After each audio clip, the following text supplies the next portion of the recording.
Bonjour à tous, et merci d'être présent pour cette session particulière de la SFO 2020, due à la crise sanitaire. On a quelques petits soucis de connexion avec notre modératrice, mais ça ne devrait pas tarder. Donc pour ne pas prendre de retard et amorcer cette belle session Basse Vision, on va attaquer avec la première présentation, donc qui est la présentation d'un nouveau bilan de qualité de vie et d'autonomie spécialement designé pour le sujet déficient visuel, qui va être publié dans le JFO. Il est déjà disponible donc en ligne, qui s'appelle le 1330 Aramav. Donc je vais vous le présenter.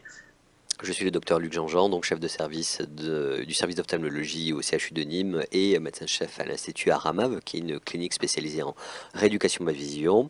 Je voulais vous présenter aujourd'hui donc l'aboutissement d'un très long travail qui est en fait la validation du bilan 1330 Aramav. C'est un nouveau questionnaire de qualité de vie et d'autonomie spécifiquement adapté aux patients déficients visuels. Je voulais vous en parler aujourd'hui parce qu'il va être publié très prochainement dans le journal d'ophtalmologie. Voilà, je voulais citer mes co-auteurs, Xavier Michel Lucas, qui est ergothérapeute à la clinique, Vincent Dayen, le professeur Vincent Dayen, qui est chef de service à Montpellier, Thierry Chevalier, Jean-Pierre Dorès, Christophe de Mattei et Gérard Duperron, bien évidemment, que vous connaissez tous, qui a créé la clinique Aramav. Donc pourquoi je voulais vous parler de ce bilan? Parce que je pense que ça peut être très utile. C'est un outil qui manquait. Pour vous faire un petit résumé, un petit historique. En 1989, c'est la création de la clinique Aramav à Nîmes par le docteur Duperron. Nous prenons en charge des patients déficients visuels. On a 20 lits d'hospice complètes et 2 lits d'hospice de jour. Donc on réalise une rééducation basse vision multidisciplinaire, donc avec ophtalmo, orthoptiste, opticien, des instructeurs en locomotion, des psychomotriciens, des ergothérapeutes, etc. Notre idée, c'est bien sûr l'optimisation de la fonction visuelle associée au développement des sens compensatoires, avec la mise en place de plusieurs programmes en fonction du handicap visuel présenté par le patient. Alors, bien sûr, les patients sont contents, on obtient de très bons résultats, mais on a ressenti la nécessité d'avoir un outil d'évaluation des niveaux d'autonomie du patient et de sa qualité de vie à différents stades de la prise en charge. Alors, il y a des questionnaires qualité de vie qui existent déjà. En 2001, bon, il y avait uniquement que 12 questionnaires qualité de vie dédiés spécifiquement à la vision. Actuellement, plus de 160. Donc, bien sûr, il y a le NEI-VFQ que vous connaissez tous, avec sa version courte, le NEI-VFQ 25, qui est utilisé dans de nombreuses études cliniques, rétine médicale, uvéite, mais il n'est valide en français que pour les personnes atteintes d'un glaucome. Pour les sujets malvoyants, on a d'autres questionnaires, mais pour l'instant pas validés en français. L'idée, nous, c'est qu'on voulait à la fois coupler l'évaluation de l'autonomie et de la qualité de vie. Donc en fait, nous avons développé notre solution de questionnaire de qualité de vie adapté aux patients déficients visuels. Donc la qualité de vie selon l'OMS, c'est la perception d'un individu de sa position dans la vie, dans le contexte culturel et le système de valeurs dans lequel il vit, en relation avec ses buts, ses attentes, ses modèles et ses intérêts. On le voit, c'est assez précis.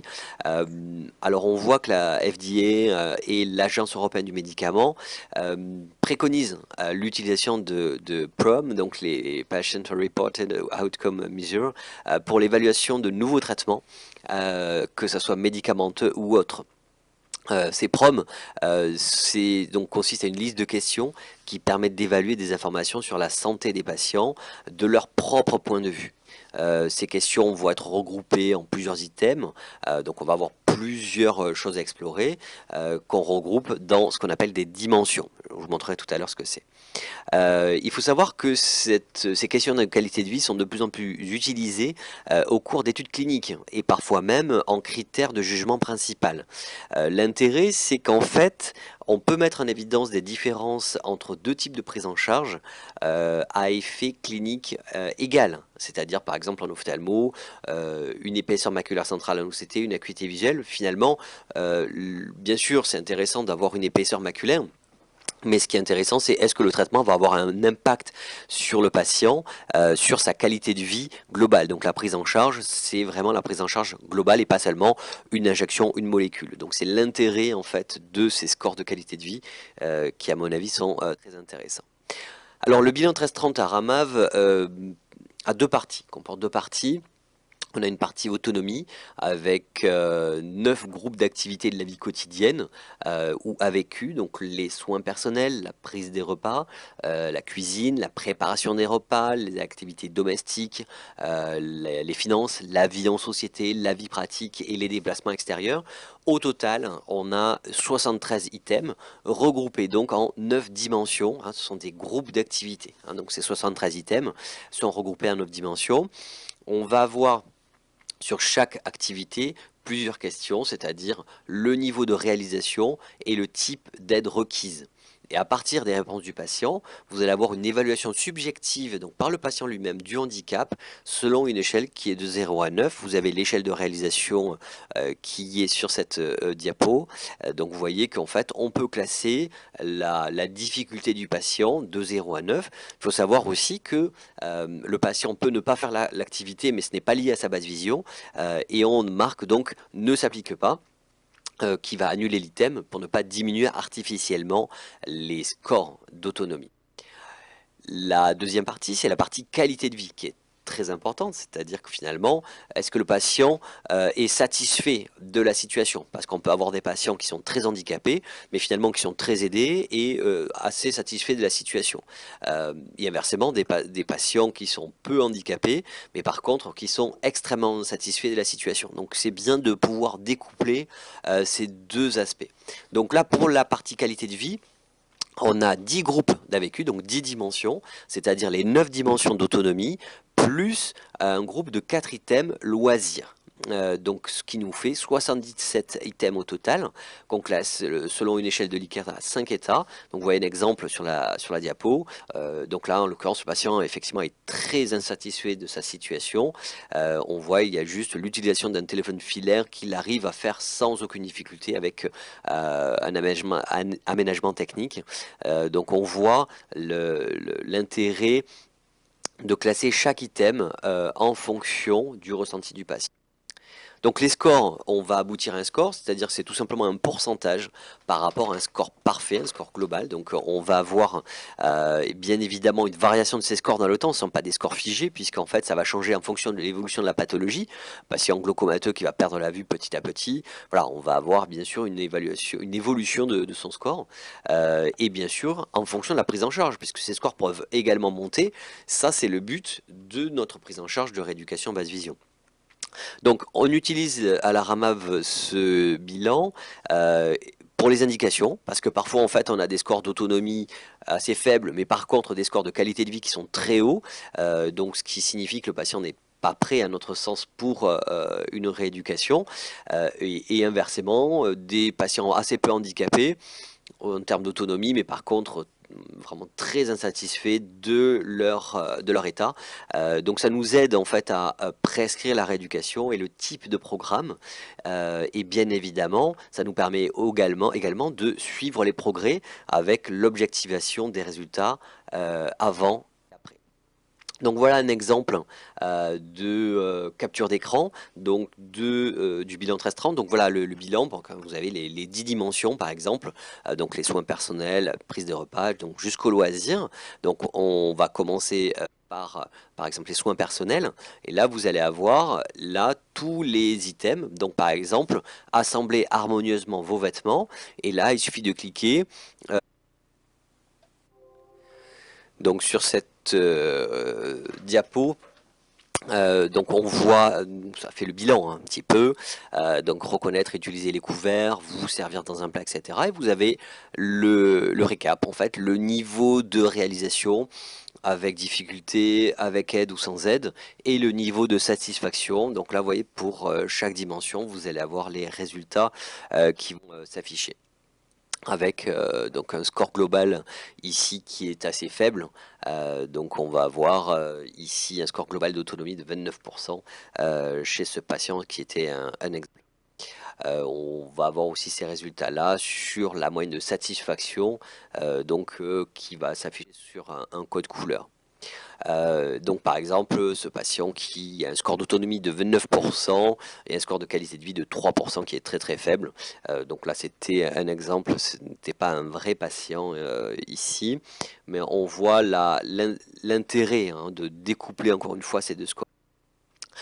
Donc ce bilan qui est utilisé à l'ARMAV, il a fallu le valider, c'est-à-dire que nous on s'en servait, on voyait qu'il était pertinent, on voyait qu'il était sensible à la rééducation, mais il faut le valider bien évidemment pour que ça soit un bilan reconnu et validé scientifiquement. Donc en fait nous avons réalisé un PHRC qui est un programme hospitalier de recherche clinique qui a consisté en une étude clinique prospective monocentrique à l'ARMAV, à la clinique, avec un soutien logistique du CHU de Nîmes.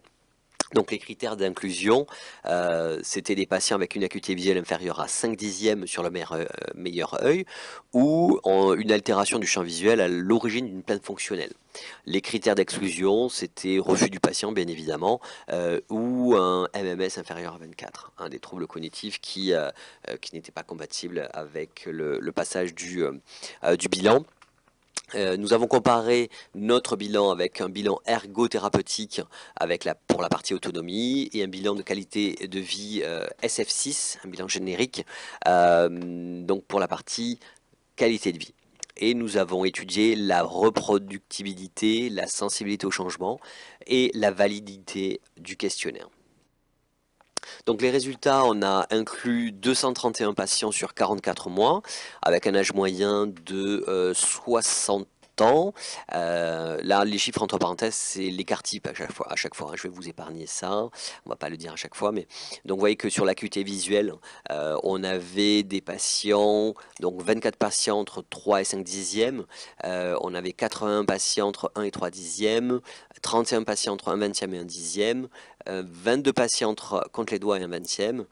Perception lumineuse, donc on avait 21 patients et absence de perception lumineuse 33 patients. À savoir qu'on a eu 19 patients qui avaient une acuité supérieure à 5 dixièmes mais avec des troubles du champ visuel. Les pathologies étaient variées, que ce soit une atteinte rétinienne, nerf optique et voie visuelle, atteinte corticale, bien sûr des atteintes mixtes et autres atteintes. Donc des atteintes bien sûr assez variées puisque c'était les patients de la clinique.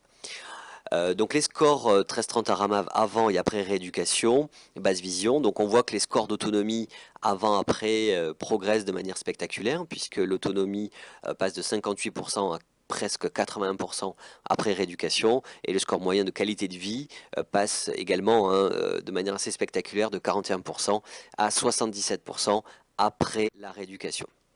Donc cette diapo pour vous parler de la reproductibilité du bilan, c'est-à-dire que est-ce que si le même examinateur fait repasser le bilan à J2, donc c'est-à-dire 2 jours après, est-ce qu'on peut reproduire les mêmes données, les mêmes résultats? Et on voit que pour le même examinateur, on a un coefficient de Lynn qui est tout à fait excellent.